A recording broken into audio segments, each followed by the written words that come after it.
If you truly want to bring a change in your life, then make sure you watch this video till the end. Because sometimes, a small idea, a single thought, can change your entire life. And whatever you're going to hear in this video, if you honestly implement even one thing from it, then believe me, your life can change. So please, watch the full video without skipping. And if you enjoy powerful book summaries and life-changing content like this, then like the video, subscribe to the channel. And don't forget to comment what book or topic you want to see next. Let's get started. अगर हमें इंसानी शरीर को समझना हो ना, तो x ray machine सबसे बेहतरीन चीज होती है। मतलब हड्डी टूटी है तो फिल्म पर एक सफेद लाइन साफ नजर आ जाएगी, समस्या बिल्कुल सामने होती है। हाँ, बिल्कुल, एकदम स्पष्ट। सही कहा। लेकिन जो बात इंसान के दिमाग, उसके बर्ताव और मनोविज्ञान की आती है ना, तो ये एक्सरे मशीन पूरी तरह से फेल हो जाती है। वहाँ ये काम नहीं करती। बिल्कुल नहीं। इंसान के विचारों और भावनाओं का जो परिदृश्य है वो इतना धुंधला और पेचीदा है कि वहाँ कोई सीधा गणित काम ही नहीं करता। तो आज की इस विस्तृत और गहन चर्चा में हम सभी श्रोताओं का स्वागत करते हैं। आज हम इसी पेचीदगी को सुलझाने वाले हैं। और ये बहुत ही दिलचस्प विषय है। बहुत ज्यादा। हम डेल कार्नेगी के ऐतिहासिक और बहुत ही प्रसिद्ध पुस्तक के अंशों पर बात करेंगे। हमारा मिशन ये समझना है कि इंसानी मनोविज्ञान कैसे काम करता है। हम अक्सर सोचते हैं कि सफलता सिर्फ इस बात पर निर्भर करती है कि हम अपने काम में कितने माहिर हैं, जो कि एक बहुत बड़ी गलतफहमी है। बिल्कुल। डेल कार्नेगी के शोध पर नजर डालें तो एक बहुत ही हैरान करने वाला सच सामने आता है। इंसान की सफलता में उसका तकनीकी ज्ञान, मतलब वो अपने काम को कितनी अच्छी तरह जानता है, उसका हिस्सा केवल 15% होता है। सिर्फ 15%? हाँ। बाकी का 85% इस बात पर निर्भर करता है कि हम लोगों के साथ कैसे पेश आते हैं, जिसे हम मानव इंजीनियरिंग कह सकते हैं। चलिए इसे थोड़ा विस्तार से समझते हैं। ये 85% वाला आंकड़ा असल में काम कैसे करता है? देखिए, ये समझना बहुत जरूरी है कि ये कोई थ्योरी नहीं है। ये दुनिया की एक कड़वी सच्चाई है। हम एक ऐसे समाज में रहते हैं जहां तकनीकी काम मशीनें और कंप्यूटर कर सकते हैं, लेकिन फैसले इंसान लेते हैं। सही बात है। और इंसान पूरी तरह से भावनाओं, अपने अहंकार और पूर्वाग्रहों से चलने वाला प्राणी है। मतलब अगर कोई इंसान दुनिया का सबसे बेहतरीन कोडर है, लेकिन उसे अपनी टीम के साथ बात करना नहीं आता, तो वो एक सीमा के बाद आगे नहीं बढ़ सकता। वो वहीं अटक जाएगा। बिल्कुल। ये मानव इंजीनियरिंग कोई रातों रात सीखी जाने वाली चीज नहीं है। ये एक नई जीवन शैली है। ये बात तो समझ आती है, लेकिन जब हम अपनी रोजमर्रा की जिंदगी में देखते हैं ना, तो हम सबसे ज्यादा गलतियां इसी मानव इंजीनियरिंग में करते हैं। हाँ, कदम कदम पर गलतियां होती हैं। मतलब अगर हमें किसी इंसान का व्यवहार बदलना हो या उसे उसकी गलती का एहसास कराना हो, तो हमारी पहली प्रतिक्रिया क्या होती है? हम तुरंत उसकी आलोचना शुरू कर देते हैं। हम बहस करने लगते हैं और उसे साबित करने की कोशिश करते हैं कि वो गलत है। और यही हमारी सबसे बड़ी भूल होती है। तो क्या आलोचना कभी काम नहीं करती? हम सोचते हैं कि आलोचना से सामने वाला सुधर जाएगा, लेकिन असल में इंसान कोई लॉजिकल मशीन नहीं है। मनोविज्ञान हमें बताता है कि आलोचना कभी भी सकारात्मक परिणाम नहीं देती, क्योंकि वो सीधा इंसान के अहंकार पर चोट करती है ना? एकदम सही। इसका एक बहुत ही मशहूर ऐतिहासिक उदाहरण है टू गन क्रॉली का। वो न्यूयॉर्क का एक ऐसा खूंखार अपराधी था जिसे किसी की जान लेने में 1 सेकंड भी नहीं लगता था। बाप रे। हाँ, एक दिन वो कार में बैठा था। एक पुलिस वाले ने आके सिर्फ उसका लाइसेंस मांगा और क्रॉली ने बिना कुछ सोचे अपनी बंदूक निकाली और उस पुलिस वाले को गोलियों से भून दिया। हे भगवान, सिर्फ लाइसेंस मांगने पर? जी हाँ, सिर्फ लाइसेंस मांगने पर। और इसके बाद जो हुआ वो और भी ज्यादा हैरान करने वाला था। मैंने इसके बारे में पढ़ा है। जब पुलिस ने उसे पकड़ने के लिए घेराबंदी की ना, तो वहां करीब 150 पुलिस वाले मौजूद थे। बहुत भयंकर गोलाबारी हुई थी वहां। बिल्कुल। आंसू गैस के गोले दागे जा रहे थे, छतों से मशीन गन चल रही थीं। उस भयानक गोलाबारी के बीच क्रॉली अपनी जान बचाने के लिए संघर्ष कर रहा था और खून से लथपथ था। उस स्थिति में उसने एक पत्र लिखा। और उस पत्र में उसने जो लिखा वो मानव मनोविज्ञान का सबसे बड़ा सुबूत है। हाँ। उसने लिखा कि मेरे सीने के अंदर एक थका हुआ लेकिन बहुत ही दयालु दिल है। एक ऐसा दिल जो किसी को नुकसान नहीं पहुंचाना चाहता। मतलब जो इंसान बिना बात के किसी की जान ले चुका है, वो खुद को एक अच्छा इंसान मान रहा था। यहाँ सबसे दिलचस्प बात यह है कि इंसानी दिमाग कैसे काम करता है। इसे मनोविज्ञान में कॉग्निटिव डिसोनेंस कहते हैं। इंसान का दिमाग ये बर्दाश्त ही नहीं कर सकता कि वो खुद को विलन माने। तो वो अपनी एक अलग कहानी बना लेता है। बिल्कुल, अपनी छवि को बचाने के लिए दिमाग वास्तविकता को ही तोड़ मरोड़ देता है। अल कपोन का ही उदाहरण ले लीजिए। वो अमेरिका का सबसे खूंखार गैंगस्टर था। हाँ, सब जानते हैं उसे। वो भी खुलेआम कहता था कि वो तो समाज की सेवा कर रहा है, बस लोगों ने उसे गलत समझ लिया है। अब आप ही सोचिए, अगर इतने बड़े अपराधी अपनी गलती मानने को तैयार नहीं है, तो क्या हमारे दफ्तर का कोई सहकर्मी या हमारे घर का कोई सदस्य हमारी आलोचना को आसानी से स्वीकार कर लेगा? बिल्कुल नहीं। आलोचना से इंसान तुरंत रक्षात्मक हो जाता है। वो बस खुद को सही ठहराने के बहाने ढूंढने लगता है। ये बात मुझे अब्राहम लिंकन के उस मशहूर वाक्य की याद दिलाती है। अमेरिका के गृहयुद्ध का समय था। जनरल मीड ने एक ऐसी गलती कर दी थी जिसकी वजह से युद्ध बेवजह लंबा खिंच गया था। वो ली की सेना वाली घटना। हाँ, जनरल ली की सेना नदी के पास फंसी हुई थी और लिंकन ने मीड को तुरंत हमला करने का आदेश दिया था। लेकिन मीड ने टालमटोल की, बहाने बनाए और ली की सेना वहां से बच निकली। लिंकन तो उस वक्त बहुत गुस्से में रहे होंगे। उनका गुस्सा 7वें आसमान पर था। उन्होंने मीड को एक बहुत ही सख्त पत्र लिखा। उसमें साफ तौर पर लिखा था कि मीड ने एक बहुत बड़ी बेवकूफ़ी की है और देश का भारी नुकसान किया है। लेकिन सबसे चौंकाने वाली बात यह है कि लिंकन ने वो पत्र कभी भेजा ही नहीं। बिल्कुल, वो पत्र लिंकन की मौत के बाद उनके कागजातों में मिला था। देखिए, लिंकन इस मानवीय मनोविज्ञान को बहुत गहराई से समझ चुके थे। उन्हें पता था कि अगर वो पत्र मीड को मिल गया तो क्या होगा। मीड अपनी गलती नहीं मानेगा। बिल्कुल नहीं। वह सफाई देगा कि मौसम खराब था या सेना तैयार नहीं थी। इससे मीड के मन में लिंकन के लिए कड़वाहट पैदा होगी। शायद वो इस्तीफा दे दे और सेना का मनोबल टूट जाएगा। मतलब नुकसान लिंकन का ही होता है। एकदम सही। लिंकन समझ गए थे कि अपना गुस्सा निकालने का तो फायदा है, लेकिन आलोचना से कोई रचनात्मक काम नहीं होने वाला। लेकिन एक बात बताइए, क्या इसका मतलब ये है कि हम बस चुपचाप बैठे रहें? मतलब अगर मैं आलोचना की तुलना एक ट्रेडमिल से करूं, तो ये ऐसा है कि आप ट्रेडमिल पे बहुत पसीना बहा रहे हैं, भाग रहे हैं, लेकिन पहुंच कहीं नहीं रहे हैं। काफी अच्छी तुलना है ये। लेकिन अगर सामने वाला सच में कोई बहुत बड़ी बेवकूफ़ी कर रहा है, तो क्या हम बस मुस्कुराकर उसकी तारीफ करते रहें? क्या रचनात्मक आलोचना की कोई जगह ही नहीं है? ये तो बहुत बनावटी लगता है। ये उलझन बहुत स्वाभाविक है। देखिए, मुद्दा ये नहीं है कि हमें गलत चीजों को अनदेखा करना है। मुद्दा ये है कि सुधारने का तरीका क्या है। अच्छा, तो सही तरीका क्या है? जब हम सीधी आलोचना करते हैं या बहस करते हैं तो हम अक्सर जीतना चाहते हैं, सुधारना नहीं। एक वाक्य से इसे समझते हैं। एक डिनर पार्टी चल रही थी। वहां एक मेहमान ने कोई कहानी सुनाई और एक कोटेशन का इस्तेमाल करते हुए कहा कि ये बाइबल से है। ठीक है। वहां बैठे एक व्यक्ति को पक्का पता था कि वो कोटेशन शेक्सपियर का है, बाइबल का नहीं। उसने तुरंत उस मेहमान को टोक दिया और सबके सामने उसकी गलती सुधारने की कोशिश की। और जाहिर है वो मेहमान अपनी बात पर अड़ गया होगा। कोई भी सबके सामने खुद को बेवकूफ साबित होते हुए नहीं देखना चाहता। बिल्कुल यही हुआ। वो मेहमान बहस करने लगा। तब उस व्यक्ति ने अपने एक विद्वान दोस्त की तरफ देखा जो शेक्सपियर का बहुत बड़ा जानकार था। तो उस दोस्त ने क्या कहा? उस दोस्त ने मेज के नीचे से उस व्यक्ति को पैर से इशारा किया और जोर से कहा, नहीं, तुम गलत हो, ये कोटेशन बाइबल से ही है। अरे, उसने झूठ क्यों बोला? बाद में घर लौटते समय जब उस व्यक्ति ने अपने दोस्त से पूछा कि उसने झूठ क्यों बोला, तो दोस्त ने जो जवाब दिया वो मानव इंजीनियरिंग का सबसे बड़ा सबक है। क्या कहा उसने? उसने कहा, हम वहां मेहमान थे, उस आदमी ने तुमसे तुम्हारी राय नहीं मांगी थी। उसे गलत साबित करके तुम्हें क्या मिलने वाला था? बस तुम्हारा अहंकार संतुष्ट होता, लेकिन उस आदमी को सबके सामने नीचा देखना पड़ता। बाप रे, ये तो बहुत गहरी बात है। बहस जीतने का एकमात्र तरीका उससे बचना है। अपनी बात मनवाने के चक्कर में हम अक्सर उस इंसान का दिल दुखा देते हैं और अंततः दोनों का ही नुकसान होता है। यहाँ बात सच में बहुत दिलचस्प हो जाती है। अगर आलोचना और बहस काम नहीं करते और लोगों का दिमाग एक रक्षात्मक दीवार खड़ी कर लेता है, तो फिर वो क्या चीज़ है जो इस दीवार को तोड़ सकती है? वो कौन सा तरीका है जिससे लोग वास्तव में प्रेरित होते हैं? इस सवाल का जवाब सिगमंड फ्रॉइड और जॉन डेवी जैसे महान मनोवैज्ञानिकों के सिद्धांतों में मिलता है। क्या कहते हैं उनके सिद्धांत? इंसान के अंदर खाना, पानी और नींद जैसी कुछ बुनियादी जरूरतें होती हैं, लेकिन एक और भूख है जो उतनी ही गहरी है, और वो है महत्वपूर्ण महसूस करने की लालसा। महत्वपूर्ण महसूस करने की लालसा। हाँ, ये कोई छोटी मोटी इच्छा नहीं है, ये एक आग है। यही वो भूख है जो इंसानों को जानवरों से अलग करती है।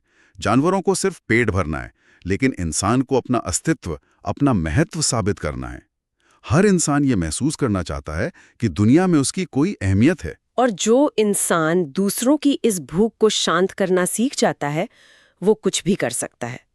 मुझे चार्ल्स श्वाब का उदाहरण याद आ रहा है। एंड्रू कार्नेगी वाली कहानी? हाँ, एंड्रू कार्नेगी ने अपनी स्टील कंपनी के लिए श्वाब को $10 लाख का सालाना वेतन दिया था। ये उस जमाने में इतनी बड़ी रकम थी कि लोग सोच भी नहीं सकते थे। बिल्कुल, बहुत बड़ी रकम थी। और सबसे मजे की बात यह है कि श्वाब को ये पैसा इसलिए नहीं मिला था कि वे स्टील बनाने के सबसे बड़े इंजीनियर थे। बिल्कुल नहीं। श्वाब खुद मानते थे कि उनकी टीम में ऐसे कई लोग थे जो तकनीकी रूप से स्टील के बारे में उनसे कहीं ज्यादा जानते थे। तो फिर कार्नेगी ने उन्हें इतना पैसा क्यों दिया? उनकी सबसे बड़ी खासियत थी उनकी मानव इंजीनियरिंग। वे लोगों के अंदर जो सबसे बेहतरीन चीज है उसे बाहर निकालना जानते थे। कैसे? उनका तरीका बहुत सीधा था। वे कभी किसी की आलोचना नहीं करते थे, वे लोगों के काम की सच्ची तारीफ करते थे। जब आप किसी को ये महसूस कराते हैं कि उसका काम मायने रखता है, तो वो व्यक्ति उस तारीफ को सही साबित करने के लिए अपनी पूरी जान लगा देता है। सच्ची तारीफ सच में कितना गहरा असर कर सकती है, इसका सबसे खूबसूरत उदाहरण स्टीवी वंडर की शुरुआती जिंदगी है। हाँ, स्टीवी वंडर जन्म से ही देख नहीं सकते थे। बिल्कुल, जाहिर है बचपन में स्कूल के अंदर ये उनके लिए एक बहुत बड़ी कमी रही होगी। लेकिन एक दिन क्लासरूम में एक चूहा कहीं छिप गया, किसी को वो मिल नहीं रहा था। तो उन्होंने क्या किया? अंधेपन को नजरअंदाज करते हुए उनकी सुनने की उस असाधारण क्षमता पर भरोसा जताया जो बाकी बच्चों में नहीं थी। अरे वाह! स्टीवी ने अपनी तेज सुनने की क्षमता से चूहे को ढूंढ निकाला। बाद में स्टीवी वंडर ने खुद माना कि उस दिन उनकी शिक्षिका ने उन्हें जो महत्व दिया, उसी ने उन्हें विश्वास दिलाया कि उनके पास कुछ खास है। और उसी ने उन्हें इतना महान संगीतकार बना दिया। हाँ, उसी सच्ची तारीफ ने उनके जीवन की दिशा बदल दी। लेकिन यहाँ एक शक पैदा होता है, अगर मैं हर किसी की तारीफ करने लगूं तो क्या ये चापलूसी नहीं कहलाएगी? ये एक बहुत ही वाजिब सवाल है। लोग आज बहुत समझदार है ना। कोई भी इंसान समझ जाएगा कि मैं अपना काम निकलवाने के लिए उसे मक्खन लगा रही हूँ। देखिए, ये अंतर समझना बहुत जरूरी है। चापलूसी और सच्ची तारीफ के बीच जमीन आसमान का फर्क है। चापलूसी स्वार्थी होती है, मतलब वो सिर्फ अपने फायदे के लिए की जाती है। हाँ, ये सिर्फ दिमाग से निकलती है और होठों तक रहती है। आप सिर्फ वो बोल रहे होते हैं जो सामने वाला सुनना चाहता है। लेकिन सच्ची तारीफ निस्वार्थ होती है, वो दिल से निकलती है।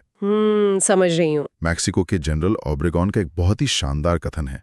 उन्होंने कहा था कि उन दुश्मनों से मत डरो जो तुम पर हमला करते हैं, उन दोस्तों से डरो जो तुम्हारी चापलूसी करते हैं। क्या बात है, बहुत ही गहरी बात कही उन्होंने। चापलूसी हमेशा एक जाल होती है। हमें चापलूसी नहीं करनी है, बल्कि हमें सामने वाले के अंदर वास्तव में जो अच्छा है उसे ढूंढकर उसे उसकी अहमियत का एहसास कराना है। यानी हमें अपने फायदे के चश्मे को उतारकर सामने वाले की अच्छाई पर ध्यान देना होगा, और यहीं से बातचीत का नजरिया बदलने की बात आती है। बिल्कुल। मतलब अगर मुझे स्ट्रॉबेरी और क्रीम बहुत पसंद है और मैं मछली पकड़ने जाऊं, तो क्या मैं मछली के कांटे में स्ट्रॉबेरी लगाऊंगी? बिल्कुल नहीं। हाँ, मछली को स्ट्रॉबेरी से क्या मतलब है? ये एक बहुत ही सटीक एनालॉजी है, लेकिन इंसानों के मामले में हम अक्सर ये भूल जाते हैं। हम हमेशा सिर्फ अपनी जरूरतों और अपनी इच्छाओं के बारे में बात करते हैं। रैल्फ वॉल्डो एमरसन का एक बहुत ही मजेदार किस्सा है। अच्छा, क्या किस्सा है? एमरसन और उनका बेटा एक दिन एक बछड़े को खलियान के अंदर ले जाने की कोशिश कर रहे थे। दोनों जोर लगा रहे थे। एमरसन पीछे से धकेल रहे थे और उनका बेटा आगे से रस्सी खींच रहा था। फिर क्या हुआ? दोनों पसीने से तरबतर हो गए, लेकिन बछड़ा अपनी जगह से 1 इंच नहीं हिला। क्यों? क्योंकि वे दोनों सिर्फ ये सोच रहे थे कि उन्हें क्या चाहिए। उन्होंने बछड़े के बारे में तो सोचा ही नहीं। बिल्कुल। तभी उनकी एक नौकरानी वहां आई। उसे कोई भारी भरकम ज्ञान नहीं था, लेकिन वो इंसान और जानवरों की बुनियादी फितरत समझती थी। उसने क्या किया? उसने अपनी उंगली उस बछड़े के मुंह में डाल दी। बछड़ा उंगली चूसने लगा क्योंकि उसे वही चाहिए था, और वो शांति से नौकरानी के पीछे पीछे खलियान के अंदर चला गया। क्या बात है! तो मतलब हमें ये समझना होगा कि हर इंसान के दिमाग में एक फायदे का फिल्टर हमेशा ऑन रहता है। हाँ, बिल्कुल रहता है। इसे हम इसमें मेरे लिए क्या है वाला फिल्टर कह सकते हैं। अगर हम इस फिल्टर को पार नहीं कर पाते तो सामने वाला हमारी बात सुनेगा ही नहीं। महान उद्योगपति एंड्रू कार्नेगी ने इस बात को बहुत कम उम्र में ही पकड़ लिया था। उनका तो एक बहुत मशहूर किस्सा भी है बचपन का। हाँ, बचपन में उनके पास बहुत सारे खरगोश थे, लेकिन उन्हें खिलाने के लिए घास नहीं थी। उन्होंने अपने आस पड़ोस के बच्चों से कहा कि जो बच्चा सबसे ज्यादा घास और खरपतवार इकट्ठा करके लाएगा, वे अपने खरगोशों का नाम उस बच्चे के नाम पर रखेंगे। और ये तरकीब जादू की तरह काम कर गई। बिल्कुल, हर बच्चा चाहता था कि किसी खरगोश का नाम उसके नाम पर हो। और देखिए, ये सिर्फ बच्चों तक सीमित नहीं था। कार्नेगी ने इसी मनोविज्ञान का इस्तेमाल व्यापार की दुनिया में भी किया। व्यापार में कैसे? एक समय था जब जॉर्ज पुलमैन की कंपनी और कार्नेगी की कंपनी के बीच रेलगाड़ियों के डिब्बे बनाने को लेकर बहुत गलाकाट प्रतिस्पर्धा चल रही थी। दोनों कंपनियों का भारी नुकसान हो रहा था। तो कार्नेगी ने क्या किया? कार्नेगी ने पुलमैन के साथ एक मीटिंग की और दोनों कंपनियों को मिलाने का प्रस्ताव रखा। पुलमैन थोड़ा झिझक रहे थे। उन्होंने पूछा, अगर हम विलय करते हैं तो नई कंपनी का नाम क्या होगा? ये तो बहुत ट्रिकी सवाल था। हाँ, लेकिन कार्नेगी ने तुरंत बिना एक पल गवाए कहा, पुलमैन पैलेस कार कंपनी। बस उसी पल पुलमैन का सारा विरोध खत्म हो गया। कमाल है। कार्नेगी ने पुलमैन के अहंकार और उनके महत्व की भूख को संतुष्ट कर दिया था। नाम की ताकत सच में जादुई होती है। जिम फार्ले का उदाहरण भी इसी बात को साबित करता है। जिम फार्ले कभी कॉलेज नहीं गए थे, लेकिन वे अमेरिकी राजनीति के शिखर तक पहुंचे। उनका सबसे बड़ा हथियार क्या था? उनकी याददाश्त। वो लगभग 50,000 लोगों को उनके पहले नाम से पुकार सकते थे। 50,000? बाप रे! हाँ, उन्होंने ये समझ लिया था कि किसी भी इंसान के लिए दुनिया की सबसे मीठी और सबसे महत्वपूर्ण आवाज उसका अपना नाम होती है। जब आप किसी को उसके नाम से बुलाते हैं तो आप सीधे तौर पर उसे सम्मान और महत्व दे रहे होते हैं। इससे एक बहुत ही महत्वपूर्ण सवाल खड़ा होता है। हम तारीफ कर सकते हैं, हम नाम याद रख सकते हैं, लेकिन क्या हम सच में दूसरे व्यक्ति की बातों को सुनते हैं? सुनना भी तो एक कला है ना? बिल्कुल। किसी इंसान को यह महसूस कराने का सबसे आसान तरीका कि वो महत्वपूर्ण है, बस उसे ध्यान से सुनना है।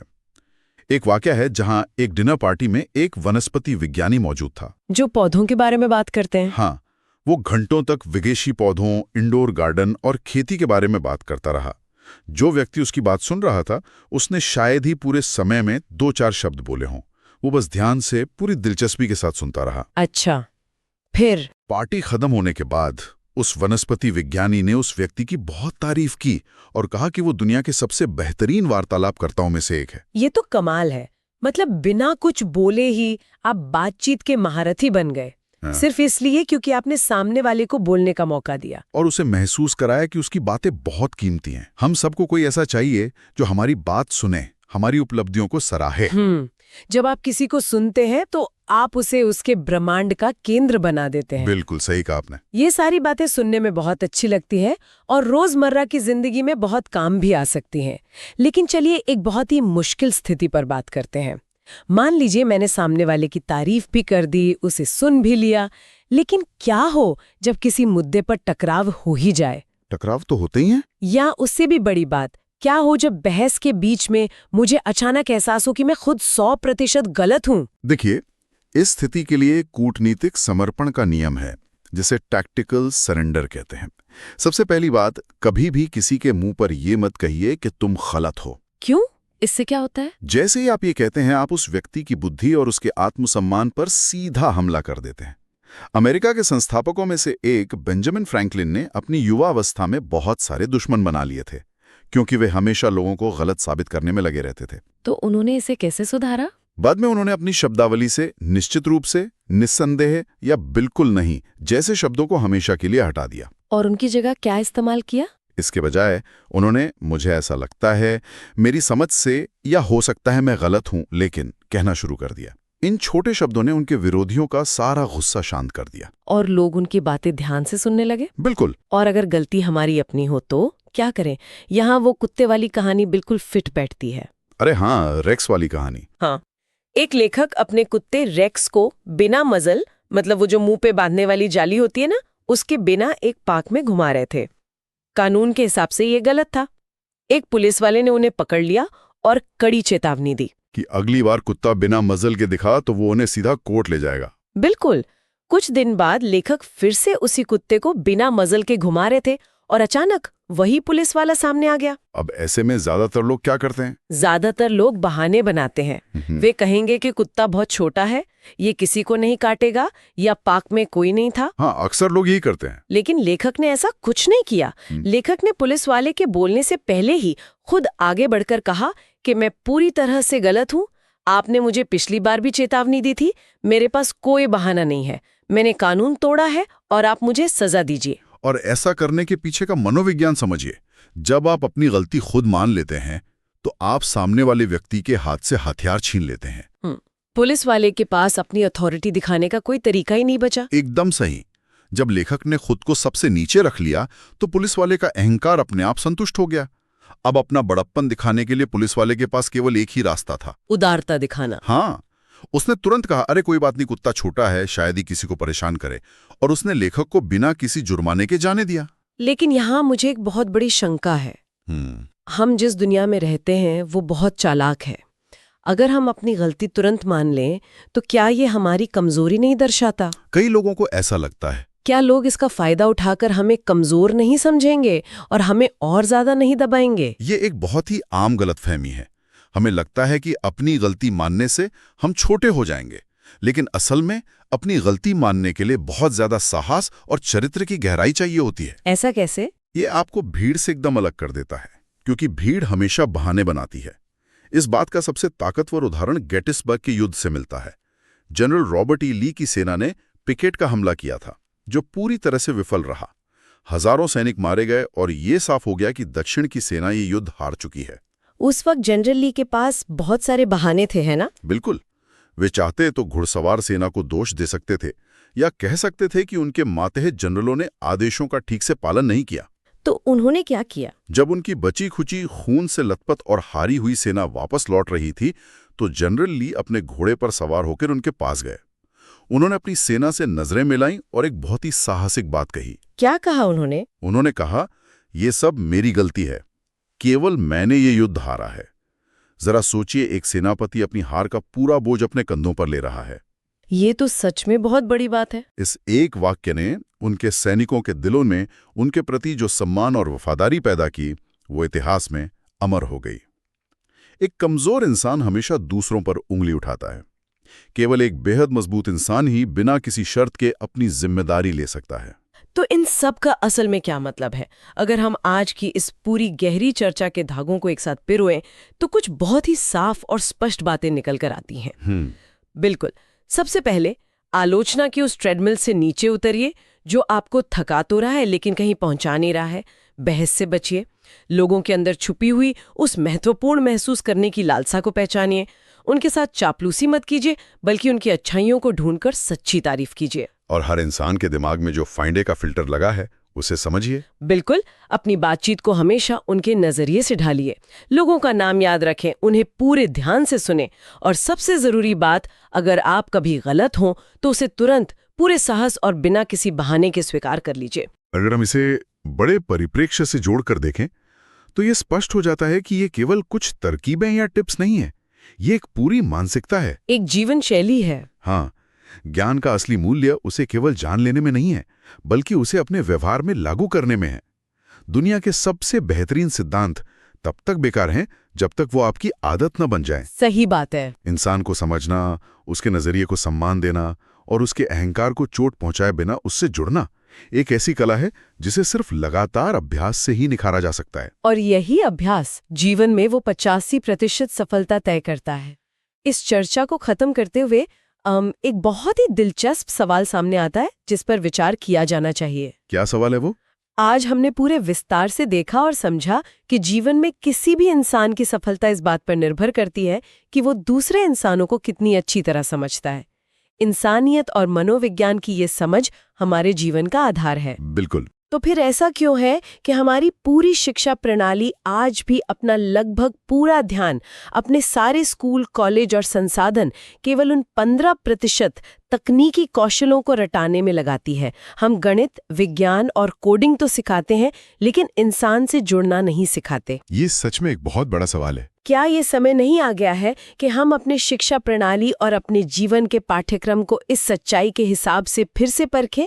जरा उस एक्सरे मशीन और मानवीय मनोविज्ञान के उस रहस्यमयी धुंधले परिदृश्य को याद कीजिए जिससे हमने आज शुरुआत की थी। उस धुंधलेपन को सुलझाने के लिए हमें कागजों और मशीनों से ज्यादा इंसानी चेहरों और दिलों को पढ़ने की जरूरत है।